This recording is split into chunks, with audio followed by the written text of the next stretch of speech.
Good evening. Welcome to the Muse Show, the author of Rise and Burn. And I'm here today to let you know if you don't need to know about fear, we here to let you know we're ready to kick fear right through the door. And you know what? Today is all about letting you know that you can always overcome your fear, whatever you're going through. We letting you know you can beat it, you can win. With God on your side, you never can lose. But ladies and gentlemen, I want to thank you all of those who are watching on Blab. I want to thank everyone who's watching on michaelmusenow.com because without you, there is no me. Ladies and gentlemen, I am honored. I am privileged. I am excited. I got this dynamic gentleman tonight. See, one thing about success and one thing about talent, this guy is full of talent. This guy is an author. This guy is a leadership strategist. This guy is a vision advisor. This guy is fantastic. This guy has a book. As you guys see this title, I Am a Sore Loser. Now, let me tell you, ladies and gentlemen, when I first saw that title, I was like, man, why would I want to tell myself I am a sore loser? But you know what, ladies and gentlemen, we're going to get into some nuts and bolts. We're going to get into some nuggets tonight. So we got the grease all hot right now. And Lauren's going to go ahead and drop some nuggets on in. And I suggest y'all get your barbecue sauce, get your honey mustard, get your sweet and sour. Because guess what? We're about to have a good time tonight. Ladies and gentlemen, I want to introduce the some and introduce the many, Mr. Lawrence Thompson. What's going on, family? How you guys doing? That'll work. I thank you, Mr. Michael, for bringing me on and have me on this blab. I'm excited. I'm real amped up. I'm trying to keep myself calm a little bit, because I'm really, really hyper, but I'm ready to, dab into this thing and really motivate and ignite some people, man, and then let them go after their purpose. And like you said, challenge fear, man. Stare it in the face and then knock it down. Absolutely, man. Lawrence, man, one thing about you, just for the short time I follow you from this platform and even on other social networks, you are an action taker.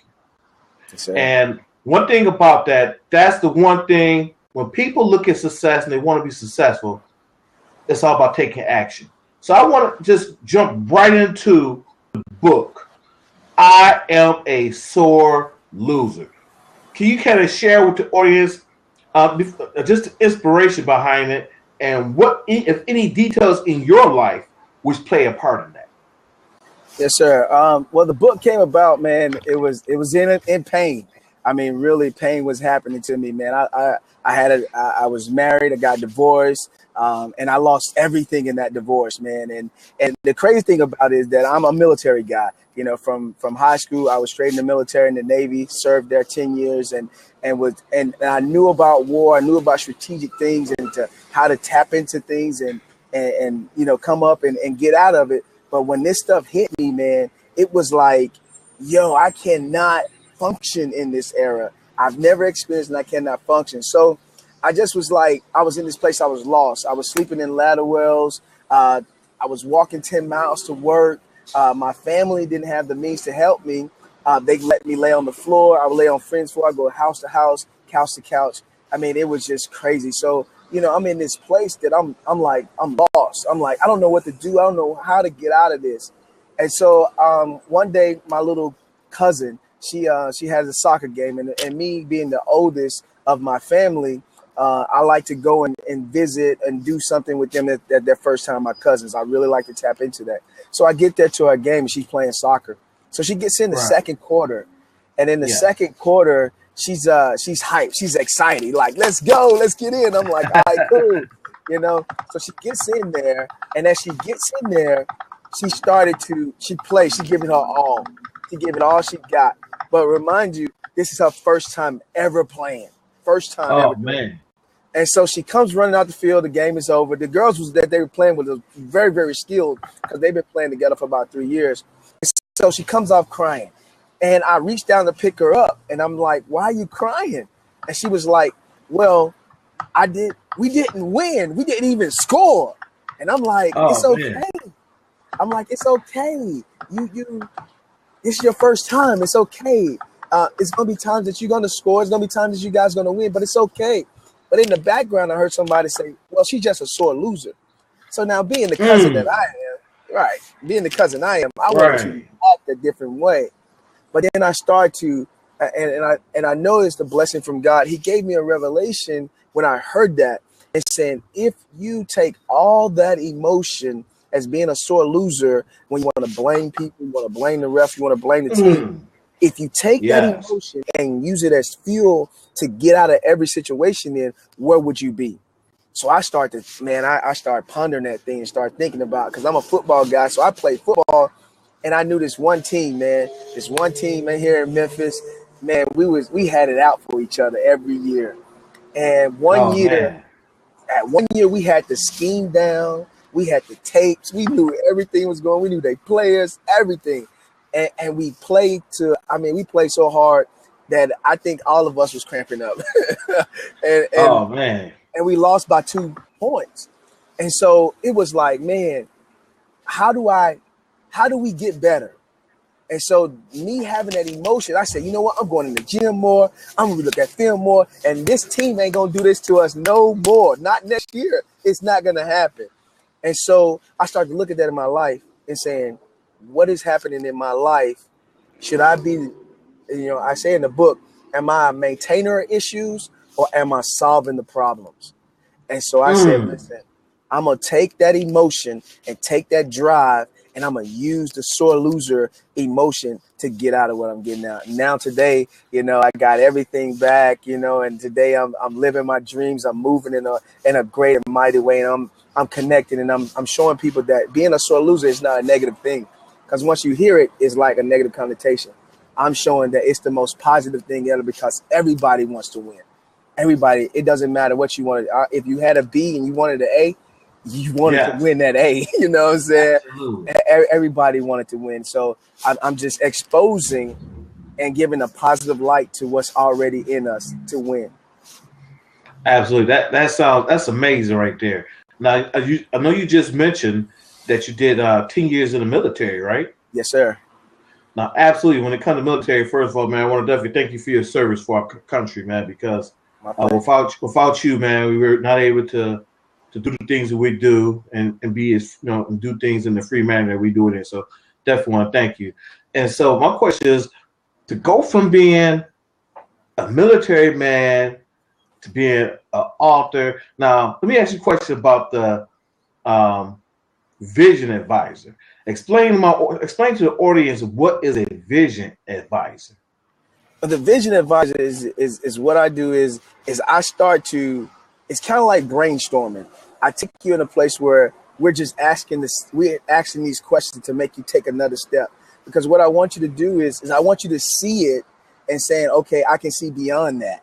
And so my heart and my passion when I'm helping others is to see beyond what they already see. Because sometimes we only see that first step.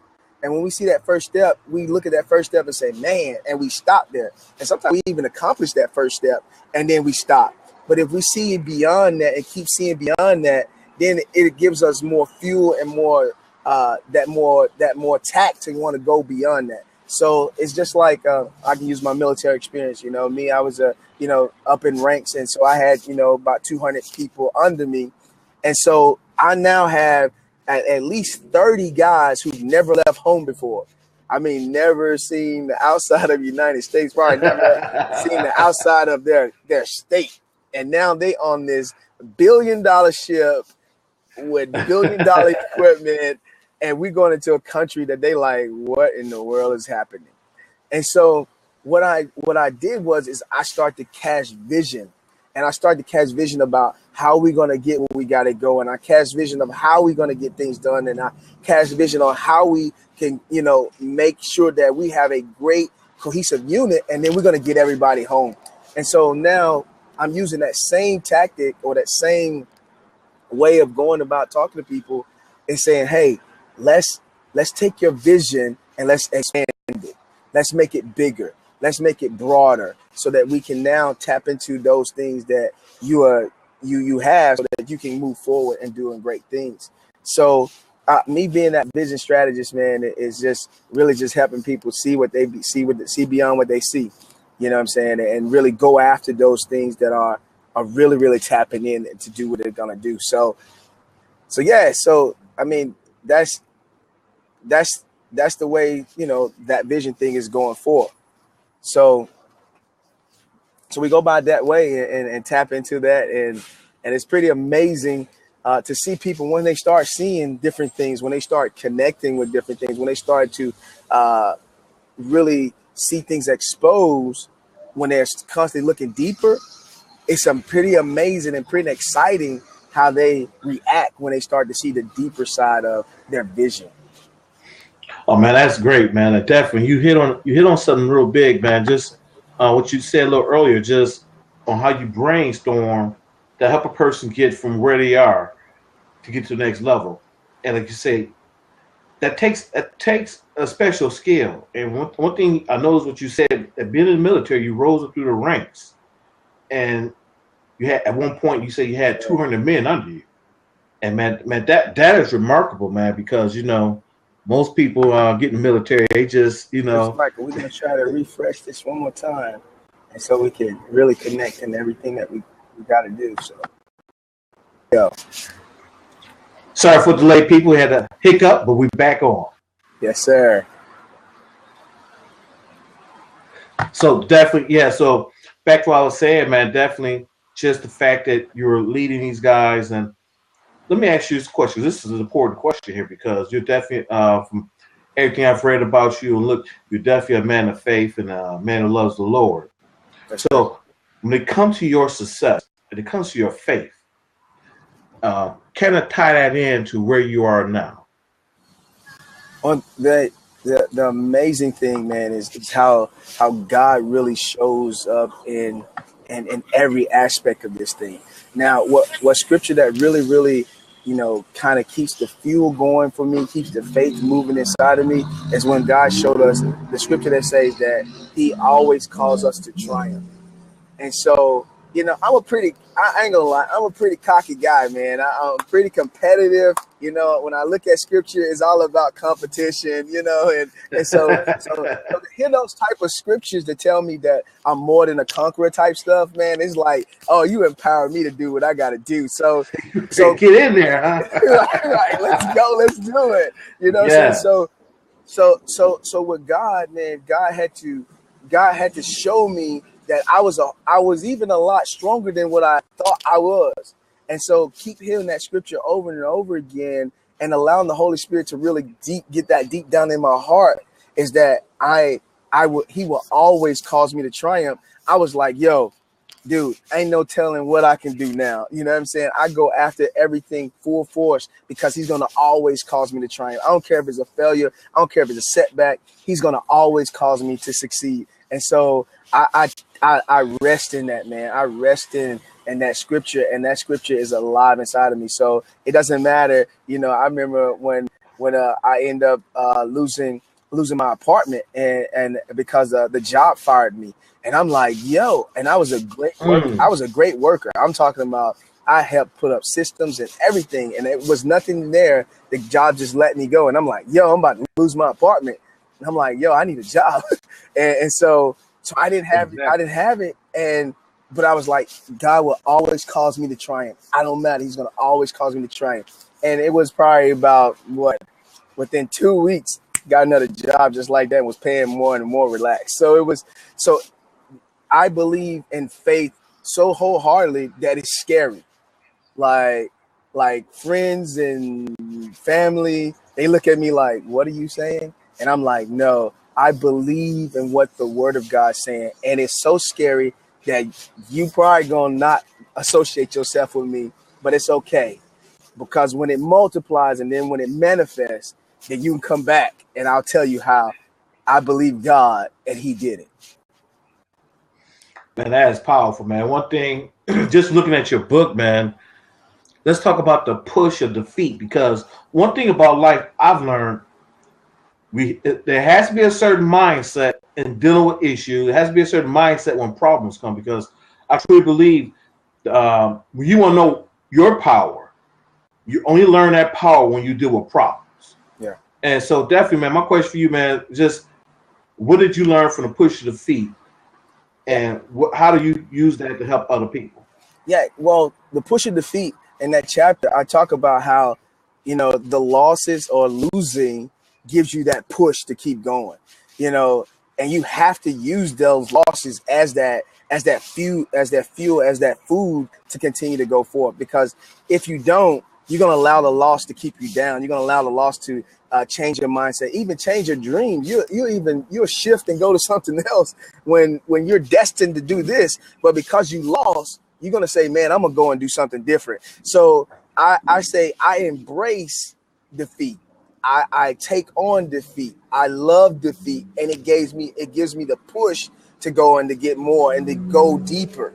Because I can't remember who said it, but I read a book, and I think it was in John Maxwell, but he was saying, you know, you got to fail forward. He said you got to keep failing. Exactly. You got to keep failing forward. And as long as you keep failing, it's letting you know that you got progress. But if you're not failing and you're just talking about it, and because you don't want to step out there, you have fear to step out. If you're not failing, you're not moving.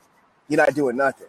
So when people come around me, or when I'm talking, or when I'm mentoring, when I'm coaching, I'm telling them failure or defeat is an amazing thing. It kind of ties into the book title, you know, sore loser. That's kind of a, you know what I'm saying, a weird thing to try to be saying it. So then how is defeat is amazing? It is amazing because it's going to help push those things that you need to succeed out of you. It's going to help you to get clarity. It's going to help you to have a clearer vision so that you can move forward and do what you got to do. Exactly. I think you hit a big point there, Lawrence, because I truly believe in life we will deal with defeats, but we don't have to be defeated. Right. I think I believe that's a big difference in a mindset which causes a person to be mediocre, or the person that's really going after success, Right. the way they envisioned and what they dreamed of. Right. And so definitely, the next question is, man, because like I said, you're a multi-talented guy, man.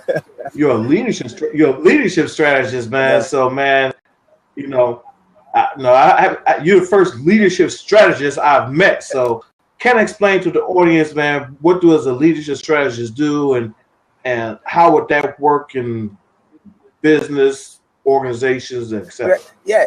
Well, it all starts with leadership. Everything starts with leadership. If your head is okay, the body is gonna be okay. So it always starts with that leadership. And so me saying I'm a leadership strategist, being in the military, it taught me a lot of things. Like my second year in the military, I was already in charge of people, and it was because of my fuel. And I hate being last. I hate being second. I just competed and to get to the front. I want to be in the front of the line, you know? And so, Exactly. and so I did that, man, but I had to understand and really connect with leadership and understand what leadership really is. Yes. Because, you know, I talk about, you have positional leaders, people who are in leadership because of position, and then you have those professional leaders, you know, those leaders who understand the way to do the work, the job, and make sure that people are taken care of too. You're a positional leader. Sometimes they just like the paycheck. They like the benefits of leadership. They like to tell people, but that responsibility, they don't want it, because they'll say, you know, if you got to make a decision, they're gonna say, well, let me go talk to the other boss. No, make the decision and then live with your decision and then explain it to the other boss. A positional leader don't want to take that responsibility. So then the team becomes hurt because of that. That professional leader is going to take on that responsibility and try to make sure that everything is working to the best of the ability of the people. I have this thing, like I said, still bleeds into the sore loser type thing. I say you have to be a selfish leader. And the selfish leader, I say, in order for you to be selfless, you have to be selfish. And the reason is because the mission got to come first. Because if you take care of the mission, you'll take care of the people. Let's look at I'm at Krispy Kreme. So let's look at Krispy Kreme. Somebody may have told him, hey, the founder of this said, hey, he said, I'm gonna make some donuts and people gonna want them. And it was like, donuts, really? That person had to be selfish to believe in his dreams, to believe in the goal, to believe in that Krispy Kreme is gonna be this large thing. She had to be selfish to go and get it done. Now they can be selfless by giving people jobs. They can be selfish by giving the others. Mm. So leadership is, I understand the servant leader. I'm not in competition with them. I read that book and I loved it, and I love the principles but one key thing that I learned in the military, that I must be selfish in order to keep my team alive. It's not just, it's just a job. They clock out and go home. No, I must be selfish on the mission so that I keep these guys alive, because I got to get them back home. They over here and I got to get them back home. So when I say, the leadership strategy, how you can take it in business, it's the same way. You got to look at it like, man, you got these people livelihood. You got to be willing to take that chance. You got to be willing to step up. Don't be a positional leader. Be a professional leader. And I promise you, and I believe with everything inside of me, because I've seen it, when I became the professional leader, everything increased at a rapid speed. But when I was positional, I had all the people that want to talk bad, want to show up late, don't want to be there, and had all those issues. So that's kind of the thing of what the leadership strategist is saying. I'm just giving perspective for leaders to say, hey, this is how you got to do it. Well, Lawrence, you definitely dropped a big nugget right there, man. And you definitely came with a different perspective, because a lot of times we're, even in Christian faith and even in business, a lot of times we're taught put everyone first, and like you say, you have to keep the mission first. Yeah, you have to. And if you don't keep the mission first, and so for me, when you explain that, what I get from it is I need to sacrifice that time to work on me. Because if I don't work on me, I can't be ahead of the mission. Right. You know what I'm saying? I'm not going to be able to be effective. Right. And the only way I can be effective, and at certain points in time, I do need to isolate myself, so I can have that self-reflection and assess where I'm at, where I'm trying to go, and I can look at my actions, I can look at my steps, and I can see, okay, I need to make some adjustments. I need to make some changes here, changes there. And so definitely, man, you hit on a good point there, man. So, but so let me even looking at our Christian faith, Jesus, he was selfless, but he was selfish. Look at what he had to tell his mom and pops. Listen, did you not know I was about my Father's business? You know what I'm saying? And even when he was in the midst of, healing the guy, and in the midst of the crowd, they was like, hey, your mom and your sister and your brother's outside. He was like, well, who is my mom and my brother and my sister? He wasn't disrespecting them. He was saying, like he said, my father's, my food is what the Father gives me. It's the kingdom. So the kingdom is my food. This is what I must do this, because if I do this, then later on, it's going to be a blessing for all of us. And so Jesus had that same mentality, and that he had to take care of the mission first. And man, that's remarkable, man, because taking care of the mission first, and what you're doing, you're really showing how there needs to be a real balancing act between taking care of the mission and taking care of yourself. And so it's almost like an airplane in a sense. One wing is the mission, one wing is yourself, and you got to balance both of them out for everything to work out. Sure. So so definitely, man. I know a lot of people, and I look at one of your chapters, man, and you say, yes, I lost, but what do I do now? And I know a lot of people are looking at, man, you know what? I'm facing defeat in business right now. I started this business, and I didn't get no support from family, friends. It failed. I got involved in this network marketing. It didn't work out. The leadership didn't have integrity. I got into this internet marketing affiliate program over here, and it didn't work out. But I put my effort and energy into it. And where should I go from here? I'm going through defeats. And so kind of break that down for someone who's going through a situation like that. What would you say to them? Yeah, I would say this is just like this. It said, yes, it happened. Now what you gonna do?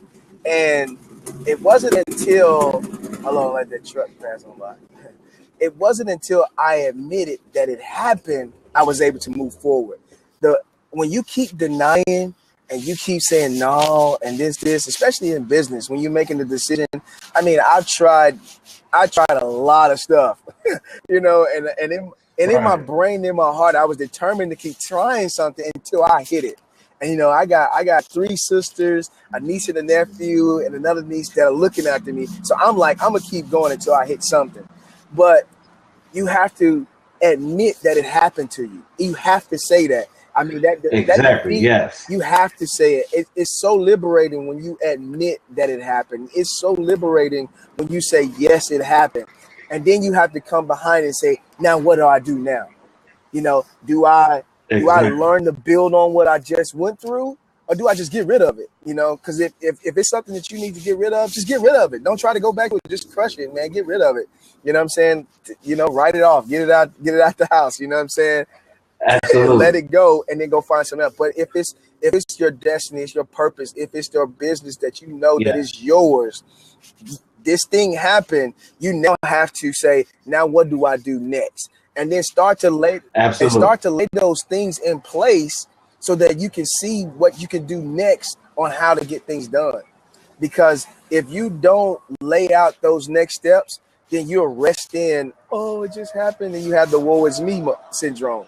Woe is me, woe Exactly. is me. And then you start looking at and you start bringing on the ideas that you don't want. Like let's say you start a restaurant, and then you start bringing up the statistics. Oh, restaurants fail in 2 years and da da da. Well, you might not be that person. You know what I'm saying? You might not be that person, Yes. but don't bring it in, because once you bring it in, now your body, and I'm gonna say this, and I believe like the Bible, you know, tells us that God made us from the dust, but He spoke over the dirt and said that the dirt would produce herbs and fruits and stuff like that. We're still dirt. We're gonna go back to it. So if you bring something inside of us, a word that becomes a seed, your body is gonna say, I want to manifest that. And so you're going to start to Yes. manifest what you letting come in you. So you can't do that. You got to just admit that it happened, but then put the things in place to go forward and do what you got to do. So that whole chapter is saying, you know what I'm saying, stop the denial game. You know what I'm saying? Stop the denial game. Yes. Let Stop that. Just go ahead on and admit that it happened to you, and then now move forward and put things in place so that you can now get things going. And so that's what I would say. Somebody in business who was in internet marketing or started a business or even with a marriage or with a friendship, whatever, just admit that that injury happened, but then let's move forward. Let's take a step back for a second. I know you mentioned at one point in your life you was homeless and you was just going from spot to spot. If you can you take us back there? What age you were? What were you going through? And to kind of give us everyone a synopsis of what was going on, because a lot of times people it's easy for people to say, well, man, you haven't been through what I've been through. But when people share their stories of being homeless and just just like you say, from floor to floor, it's a mentality issue that a person has to go through to get there. There's another mentality once a person gets there to get out of it. So kind of break down how old you were, what were you doing, and kind of how the whole process rolled out for you. Well, I mean, first start off, I did not want to admit it happened to me. Just like we just talked about, I did not want to admit that. I could not believe that this guy who has talent, this guy who has work ethic, this guy who could move forward and do amazing things is sleeping on floors and laying in ladder wells. So it was tough. I mean, I was even to the point like saying, this is my life. You know, I'm gonna do this for the rest of my life and then lay in a box. Is life? This is all what life is gonna give me. I even went and I was literally mad at God because I'm like, man, I serve you and I give you my heart. I give you everything, but God, I'm here. Why? Why am I here? Mm, Why am I sitting in this place? Why am I looking at stars? Why am I, praying that I get something to eat? Why am I doing what is wrong? Because God, you are the provider. You are everything that I need. Why am I here? This shouldn't happen. right. And so Yes. one day I laid in a ladder well one time and I just was I mean, I just cried, man. I cried and I cried and I cried because it was like, man, this, to be honest, I said it sucked. You know, it sucked. It just not, it doesn't feel good. And so that my mindset and my mentality, I went to saying, forget it. You know, just tap out and become numb. Just become numb and just go do what you got to do. Make the little money you need to make and then go forward and then become numb. And so I did that. But then it was the time that I was at my job and I was working for a golf course at Irene Golf and Country Club in Memphis. I was on 15th hole, man, and it's a par 5. Anybody know golf? It's a par 5, it's a long par 5. And I went in the middle of the fairway, got out the cart, tears in my eyes and on my knees. I'm trying to cry now. But I said, God, you got to save me, and you got to save me now because I don't know what I'm going to do. I don't know where I'm going. I don't know what's going to happen. You got to do it. And I felt and I heard God tell me that he got me, but he got something for me to do it if I just trust him. And I told God, I said, God, I'm 80-20. 80% I trust myself, 20% I trust you right now. So you're going to have to work with my trust level to get it to that point because what I want to do, I really want to do it. And so can you work with 20%? And I felt God say he can work with 20%. So I just start following what God was telling me to do the necessary things, take the necessary steps. And before I knew it, bang, I started seeing things happening. And then bang, everything started coming forth. Because I got to the point that I allowed God to really get into my system. And I saw something different. Now I became like Paul said. He said, I boast in my infirmities so that that Christ can live inside of me. So then I start to get excited about my infirmities and get excited about, man, I'm sitting here and I'm like, God, well, if I'm at the bottom, then you can't do nothing but bring the boy to the top. If I'm at the bottom, you can't do nothing but expose me. So now I'm praying like, God, get the glory out of my life. I mean, God, come on, get the glory. Get the glory. Show your glory. So then now you got to put me in a place. Because everybody got eyes on me now. Because they know I ain't got a home. They know I'm going from house to house. They know that, I'm struggling out here. So now they got eyes on me, God. Right. So now make your name great. And when I got that excited about that, I didn't have the car. I didn't have the house. I didn't have the money. But I was so excited about what God was about to do that it was my mind did not fathom or did not pay attention to that. I didn't have that stuff because I knew it was coming. Ooh. And I promise you, it's not happening. Well, the one thing you said that grabbed my attention, when you question yourself and you say, hey, God, you know what? Right now, I'm 80% trusting myself and I'm only 20% trusting you. And the power I saw in that right there is going back to the scripture where it says, if you have a faith as small as a mustard seed, that's all we need. That's all we need. That's all we need. And I encourage youth and young adults and adults alike when I talk to them, I say, man, God is not afraid of your failures and God is not afraid of your talk. Exactly. God is not like, oh my God, he just told me he don't trust me. No, he's not that. God is like, thank you for being real because you really told me your heart. You really exposed your heart to me. Now it's time. Let's do what we got to do. Because I'm telling you, I emptied myself out saying, God, this stuff does not feel good. And the whole time I didn't know God was going to do this.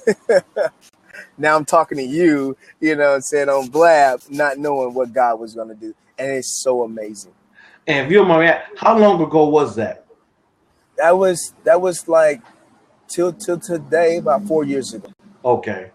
Well, man, that's powerful, man, because when God has a plan for you and you definitely see that you're trying to move forward and you're looking to achieve, But the one thing that grabbed my attention is that you saw the pain in your situation and you allowed that pain to push you to power.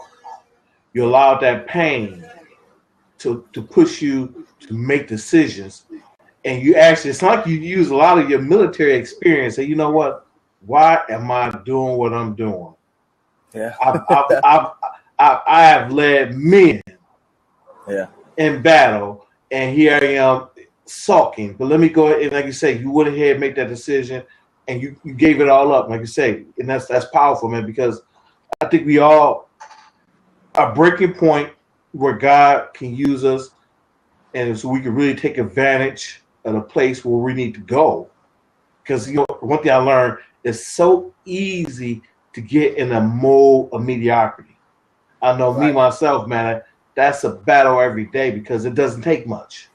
It don't. It don't. And people don't realize, man, mediocrity, man. The one word that's synonymous with is comfort. If you get any type of comfort, man, mediocrity is not far behind. Right. For real. Right.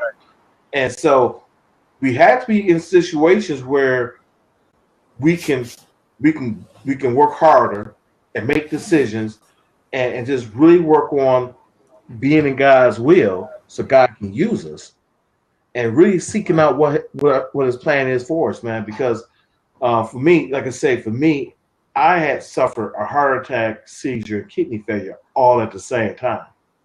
Wow. And for me, that was my war. Yeah. Because there were days where I couldn't move. There were days where when I did have to go shop, I had to literally sit in the parking lot store and ask God to give me enough strength just to get from my car to the door so I could get into a little motorized car. Yeah. Wow. And so looking at that and knowing that, hey, it's a different mindset, and we go through things, and I had to just like I said, it gets tough dealing with depression and all those type things, and I think, like you said, I think it's the pain aspect that people run from, but until they face it and look at dead forward and they deal with it and make no apologies about it, they're gonna be going down the same road. Now, how did the writing part come into play? It's crazy that I am not a writer. I am not a writer. I promise you that I am not that. But when I was literally in tears, and I began to write. When God gave me the revelation of Sore Loser, I was in tears and I began to write. And I wrote it in pain, man. I wrote it feeling every emotion that I felt. And in 2 days, I cranked the book out. It was crazy. How many days? 2 days. 2 days. Shut the door. 2 days. And cranked the book out. And it was because I poured out my pain on paper. And once I poured out my pain on the paper, it began to liberate me even more. But then I start to understand that this journey that I'm on, I see it as a blessing that God chose me to go through this journey. At first, I was like, God, I don't like this. I don't want to choose this. You know what I'm saying? Yeah. You can pick somebody else, but God allowing me to go through this journey, he looked at me and said, yo, you're the guy that can do it. You're the guy that I built that can handle it. And I'm like, but God, I'm feeling the pain of all this stuff, and I'm crying every day, and I'm, and so when I really poured that into the book, it opened up my eyes to see where God wanted me to go, the direction that he was trying to get me into, because I'm a prideful guy sometimes. And I mean, some, people probably won't admit that, but I can admit that I'm prideful sometimes because I'm so competitive that I don't listen. And so God had to, I had to allow some stuff to, kind of get me to listen. It's like, no, I'm not going to take it, but I'm going to burn you a little bit because I need to even listen. I need to get there. So I got the message, and I heard him loud and clear. And so now I'm now moved with so much passion, so much drive, with God giving me the grace to speak on this thing, that I'm unashamed about it. I used to be shameful about the things that happened to me, but I'm so unashamed about it because I know there's somebody that's going to hear me. There's somebody that's going to hear my voice. And now I give them permission to succeed. I give them permission to come out of depression. Exactly. I give them permission to now get up from where they at. I give them permission now to say, believe in God more. You know what I'm saying? I know your faith probably was shaking because of this happened to you. Believe in God more. I promise you that he will bring you. I promise you, Jeremiah 29:11, he knows the plans he has for you, the plans to prosper you. I know that. Just trust him. So with the book and everything, it's just now it's crazy about what's happening with the book. It's crazy about what people want to do. You know, I got young men. I got the juvenile system here in Memphis. They want me to start a book club with my book to help talk to the youth. It is crazy, but I just pour pain into it, man. And I wrote it. I cranked it out. Well, man, you definitely hit on a big nugget there, man. And that's one thing Jim Rohn talks about. We have to, we want to be successful. We have to be of service to other people. The more people we serve, the more we help other people be successful, the more we'll be successful, man. So, man, I know without a shadow of a doubt, man, with you helping the youth, man, and you definitely being a pillar, a light for them, man, because, we live in a society now where, not a lot of positive images for our youth. And when it comes to success, the first things they see is, have to be an entertainment, some form of singer, dancer, rapper, ball player, athlete. And what you're showing is, like you said, with your military background, you know what? You could just be a leader. Yeah. You got what it takes to be a leader. Right. And just like you said, helping people to find their gifts, man. Right. And that is amazing, man. So when did you find your gifts, and what are some of the things you want to do with your gifts to share with the world?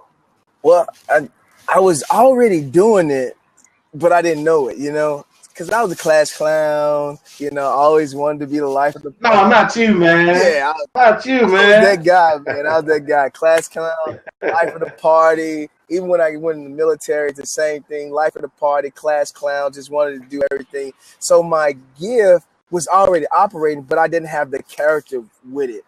So it was really wild. You know what I'm saying? So if you would have wanted, it was really wild. So I began to speak and have Bible studies at my home and stuff like that. And I felt comfortable. And when I grab a mic, it's ridiculous. It's like, it's on, it's showtime, it's ready to rock and roll. So me being a speaker and me giving value to people and me pouring into people of what God has really poured into me, I'm excited to do it. I'm excited to see it manifest in their life. Like, I'm like, Absolutely. It is so amazing. So now to go out and grab a mic to do it, oh man, I want to do it on a bigger scale. I declare that I will be one of Memphis' most influential people here. And my heart and my passion is that I will be the salt and I will be the light. And no matter what. Absolutely. Period. Yes. I don't apologize for it. I don't say, oh, I'm sorry that I said that. No, I am the salt. I am the light because he said it. And so I'm going to be that. And so here in Memphis, we have a lot of challenges. We have poverty. We have murder. The murder is going up, and schools are closing. And that can happen in multiple cities.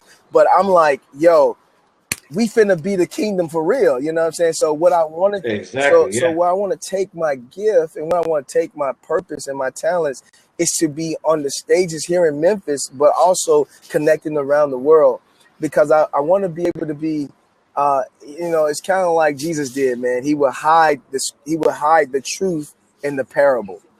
When I'm talking to youth, when I'm talking to young adults, when I'm talking to adults, I'm telling the truth, but it's hidden. So if I tell you, you need to go out there and shine, you need to go out there and do what God, you need to go out and do what God called you to do. You need to go out there and do what your purpose is, because you are you are a reflection of who he is. They don't know. I just told them that God said, let your light so shine that other men may see you, so that you see your good work. They don't see that exposure. So now they don't realize that I'm putting truth in them. And then once I put the truth in them, I can come back and expose and say, well, this is what the Bible say. And they like, what? The Bible said that? Yeah. Because that's what saved me. That what gave me the idea, you know what I'm saying, that gave me what I needed to go for. So that same way that it converted me is the same way I want to pour into people and saying, hey, the Bible is truth. And I want to tell you, the most successful book on earth is the Bible. I get all my motivation, all my principles from here. And so I just want to share with you and say, hey, these principles work, man. So there's no denying Jesus, man. That's no denying the Father. And so my heart, what my gift is that I want to be the speaker that goes into the marketplaces, that speak to people, and then I expose Jesus to them. And they be like, wow, I did not know he was that tight. Exactly. He was that nice. And so that's where my heart is. Man, that is powerful, man, because when it comes to leadership, Jesus was truly the ultimate leader. Oh, yeah. Oh, yeah. You know, I mean, he definitely shows how you see how he will go away. You see how he went away 40 days and 40 nights to really deal with Satan's head on, and how he was able to get deeper in his walk, get deeper in his time with God, with his one-on-one, and how even other times, even at the end, right before he was turned over, right before he was betrayed by Judas, he was praying. Yeah. And so he's doing he was taking that time away even from them, because as great as they were afterwards and how they helped lead the churches afterwards, he needed that isolation. It's just him and God to rely on that. And so, man, definitely when it comes to us, man, we need to do the same. You know, we have to do the same thing. We have to sometimes isolate ourselves, get refocused, get that clarity, so we can really do what we need to do to see what God's will is for us, and look at what our goals, dreams, desires are, and make sure everything is lining up properly. So my question for you is this, man: when it comes to lining up the things that you're doing, like you said, you've been helping the youth out, man, and you got this awesome book, I Am a Sore Loser, and you really helping to refocus the mindset of the youth and just people in general, and being a leadership strategist. My question, this is a good question. I got this question here for you, man. You know, even your leadership strategy training. So do you directly use spiritual terms, or do you just you do indirectly, and then once they get all in, you let them know, hey, this is where it came from? Some of them I do indirectly, and some of them I do directly. Starting out is going to be straight direct. Boom. You know what I'm saying? Because I want you. Because this is the thing I feel. I feel that whatever you is, I don't care if you're a Christian, you're atheist, whoever you is, I want you to be a Christian. But if you are not, don't apologize for what you are. And I think sometimes we apologize and we hide from what we are to try to be comfortable. And people don't receive you when you're not real like that. So I come out straight up and say, I'm a believer of Jesus Christ. You're going to hear scriptures all in and out. And so what's going to happen is, hold up, what just happened? I'm sorry. I do not know what just happened. Sorry about that. I can see you. Can you see me? Can you hear me? Yes. Okay. All right, cool. But you know what I'm saying? I feel that we must be that direct, you know what I'm saying? So people can know where you're coming from. So then now they know how to take you, and they say, okay, well, he is confident in who he is. You know, no need to apologize to that. So when I first start out, it's going to be straight direct. You know what I'm saying? Hey, I love Jesus. I follow his word. You're going to hear a lot about the Bible, but you're not going to know it when I start talking. So then as I start talking and doing there and coming and showing leadership type of deals in the Bible, like, you know, like Joshua and Jesus and, you know, and Paul, when I start using those leaders, then when I pull out certain things, it'd be like, oh, okay, cool, I can relate to that. So now I see a human person doing it. Okay, I can relate to that. So now that story get used in how we can better apply that to your job, or better apply that to your business, better apply that to your relationships, and better apply that to even, dealing with your children. So I use some of that stuff indirectly when we go down deeper. It'll be indirect because now you already captured about what I'm about to talk about. So indirectly Exactly. down the road, you'll be like, oh, and then you have the aha moment, aha. And then I turn around and say, well, Proverbs 16:3 says.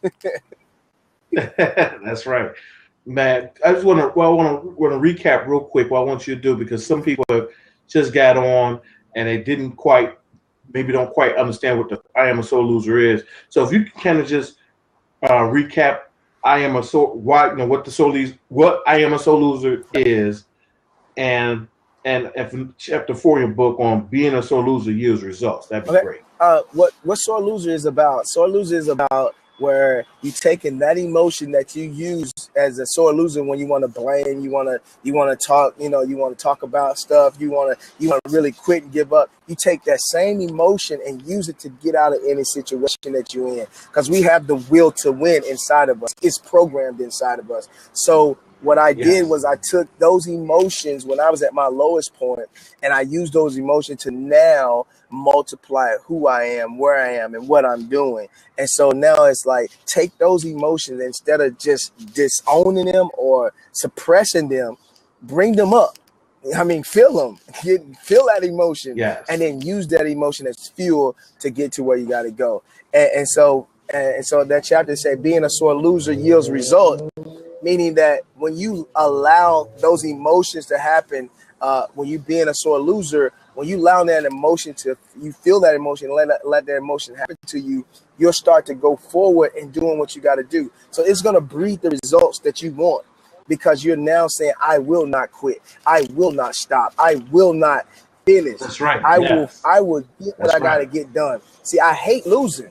So I hate losing. So I got to Yes. keep going forward. You know what I'm saying? I hate being in this place. Like me, when I slept in the ladder well, I hate sleeping in the ladder well. So I got to go do what I got to do. I hate, you know what I'm saying, looking for something. I got to do what I got to do. So being that sore loser and embracing those emotions, it now yields the results that you want.